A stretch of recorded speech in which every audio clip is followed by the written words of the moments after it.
Wagner chief Prigozhin ने Putin को दी deadline, visuals के साथ राहुल। 10 मई तक बाखमुख छोड़ देगा वैगनर। 10 मई के बाद रूसी सैनिक संभालेंगे बाखमुख की जिम्मेदारी, प्रिगोजिन ने कहा। हथियारों के बिना रूसी सैनिक भी मारे जाएंगे, प्रिगोजिन ने कहा। हथियार नहीं मिलने से नाराज है वैगनर चीफ प्रिगोजिन।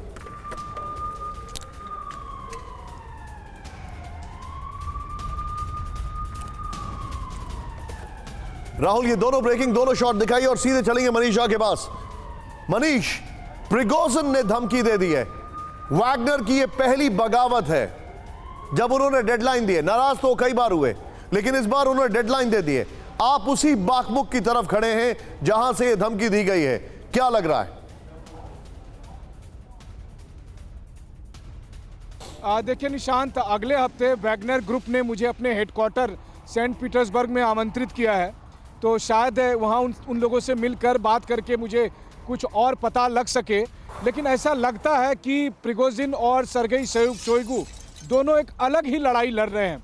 अब पुतिन इसमें से किसके साथ हैं ये नहीं पता, लेकिन रूस की सरकार में जो जो लोग प्रिगोजिन के समर्थक थे या उनसे थोड़ा सा भी सहानुभूति रखते थे, उनको एक के बाद एक हटा दिया गया। यहाँ तक कि एक रक्षा राज्य मंत्री तक को हटा दिया गया जो प्रिगोजिन के समर्थन में खड़े थे।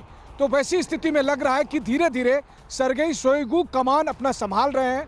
हाँ, ये बात जरूर है कि रूस के आम लोगों के लिए ये सिचुएशन बहुत ही अनकंफर्टेबल है, क्योंकि रूस के आम लोग जितना रूसी आर्मी को इस वक्त तरजीह दे रहे हैं, वैसे ही वैगनर ग्रुप भी उनके लिए हीरो है। कम से कम सोलेदार और उसके बाद बाखमुख की लड़ाई में वैगनर ने बताया है कि उन्होंने किस तरीके से इस लड़ाई में जीत हासिल की है। हाँ, ये बात अलग है कि 10 तारीख को जब वो खाली करके जाएंगे तो रशियन आर्मी यहाँ पर टेक ओवर कर लेगी। 95% एरिया ऑलरेडी वैगनर के कब्जे में है। 5% जीत कर शायद सर्गेई शोइगु कह भी दें कि देखिए हमने जीत हासिल की। लेकिन ये लड़ाई वाकई में बहुत दिलचस्प होती जा रही है रूस के अंदर। बहुत बहुत शुक्रिया, मैं आपको इससे ज्यादा वॉर जोन में नहीं रोकूंगा। बहुत बहुत शुक्रिया आपका, thank you very much and I salute you and your camera person, great job बड़ी। यहां पर सीधा ये इम्प्रोवाइज MRL से यूक्रेन का हमला ब्रेक करिए। हमले में 82 mm मोर्टार बम का किया गया इस्तेमाल। ये देखिए आप किस तरीके से ये जुगाड़ तंत्र से अटैक किया जा रहा है। यूक्रेन का टारगेट हिट करने का दावा है। ये देखिए आप, ये जुगाड़ तंत्र है। यूक्रेन के पास हथियार नहीं है। ये देखिए, अगर मैं गलत नहीं हूं तो एक लकड़ी में लगा के इसको मारा जा रहा है। ये देखिए आप। इस सब के बीच में एक और बड़ी खबर, सिर्फ ब्रेकिंग राहुल। क्रेमलिन हमले के जवाब के लिए आज रूस में अहम बैठक, ब्रेक करिए।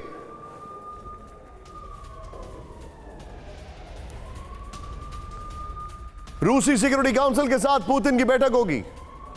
क्रेमलिन हमले के जवाब पर रणनीति पर चर्चा होगी। यूक्रेन और अमेरिका के खिलाफ बड़ा फैसला संभव। Now with the visuals Rahul. Kremlin हमले के जवाब के लिए आज रूस में अहम बैठक। रूसी सिक्योरिटी काउंसिल के साथ पुतिन की बैठक होगी।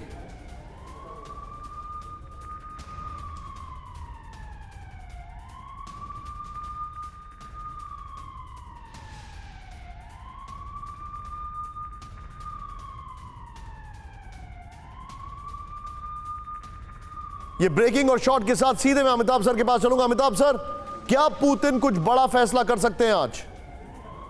देखिए निशांत, जिस तरह से घटनाएं हुई हैं और जिस तरह से रूस रिएक्ट कर रहा है, आप जो यूक्रेन ने अटैक किया था ड्रोन से, उसको 12 घंटे बाद इन्होंने डिक्लेयर किया। यानी वो समय लेते रहे कि किस तरह रिएक्ट करें, इन्वेस्टिगेट करें या जो करें। Putin shot.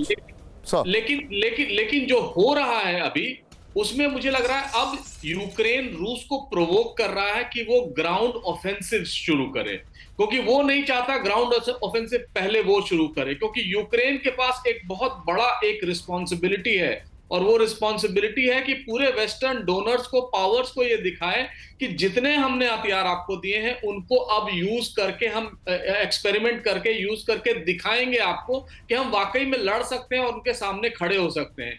तो वो प्रोवोकेशन खोज रहे हैं, और वो प्रोवोकेशन रूस उनको दे नहीं रहा है, क्योंकि रूस उतने में ही खुश है जितना उसने कैप्चर कर लिया है और उसके एडजॉइनिंग एरियाज को, और उसी को प्रोटेक्ट करने में लगा हुआ है। अब यूक्रेन चाहता है, जिसे हम कहते हैं जय या क्षय, उसी संभावना को आगे बढ़ाते हुए या तो वो भिड़ जाए या वो खत्म हो जाए। यही एक फाइनल डेडलाइन। और मुझे लगता है ये जो मीटिंग अभी हो रही है मॉस्को में, उसमें पहले ही नेशनल सिक्योरिटी काउंसिल के जो डिप्टी चेयरमैन है दिमित्री मेदवेदेव, वो कह चुके हैं कि ज़ेलेंस्की को एलिमिनेट कर देना चाहिए। तो उस लाइंस पर भी बात होगी। Understood, और sir. यही नहीं,